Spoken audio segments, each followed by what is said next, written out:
नरेंद्र मोदी तीसरी बार भारत के प्रधानमंत्री पद की शपथ लेने के लिए तैयार हैं। 9 जून यानी रविवार की शाम को नरेंद्र मोदी का शपथ ग्रहण समारोह होगा।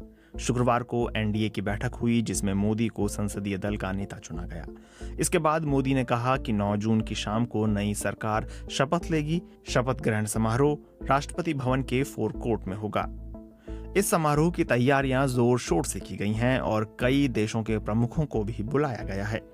विदेश मंत्रालय ने एक बयान जारी कर बताया है कि इस समारोह में बांग्लादेश की प्रधानमंत्री शेख हसीना, श्रीलंका के राष्ट्रपति रानिल विक्रमसिंघे, भूटान के प्रधानमंत्री शेरिंग तोब्गे, सेशेल्स के उपराष्ट्रपति अहमद अफीक, नेपाल के प्रधानमंत्री पुष्प कमल दहल प्रचंड, मॉरिशस के प्रधानमंत्री प्रविंद्र जगन्नाथ और मालदीव के राष्ट्रपति मोहम्मद मुइजू को निमंत्रण दिया गया है। बयान में कहा गया है कि इन नेताओं ने निमंत्रण स्वीकार कर लिया है। हालांकि बयान के अनुसार भारत सरकार ने पड़ोसी पाकिस्तान, चीन और म्यांमार को समारोह में शामिल होने का न्योता नहीं दिया है। केंद्र सरकार की विज्ञप्ति के मुताबिक शपथ ग्रहण समारोह में शिरकत करने वाले विदेशी नेताओं को राष्ट्रपति द्रौपदी मुर्मू राष्ट्रपति भवन में रात्रि भोज देंगी। पड़ोसी देशों के नेताओं को भारत की नेबरहुड पॉलिसी और सागर विजन के तहत बुलाया गया है। इसके अलावा समारोह के लिए 8,000 से ज्यादा मेहमानों के लिए बैठने की व्यवस्था की गई है। मेहमानों की इस लिस्ट में सबसे दिलचस्प नाम मालदीव के राष्ट्रपति मोहम्मद मुइजू का है।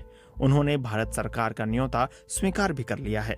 मालदीव के राष्ट्रपति कार्यालय ने एक बयान जारी कर कहा है कि मालदीव में भारत के हाई कमिश्नर मुनु महावर ने राष्ट्रपति मुइजू को निमंत्रण पत्र पेश किया।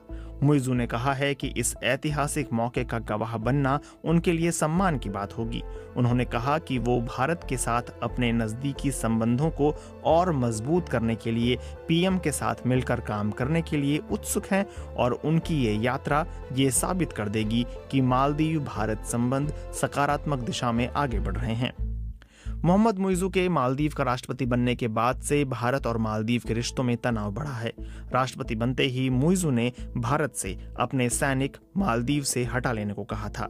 बीते साल यूएई के दुबई में जलवायु शिखर सम्मेलन COP28 के इतर मोदी और मुइजू की पहली मुलाकात हुई थी। दोनों के बीच इस दौरान आपसी संबंधों को गहरा करने और विकास में सहयोग बढ़ाने पर चर्चा हुई। इस बीच बांग्लादेश की प्रधानमंत्री शेख हसीना शपथ ग्रहण समारोह के लिए शनिवार को दिल्ली पहुंच गईं। वहीं नेपाल, श्रीलंका और सेशेल्स के राष्ट्राध्यक्ष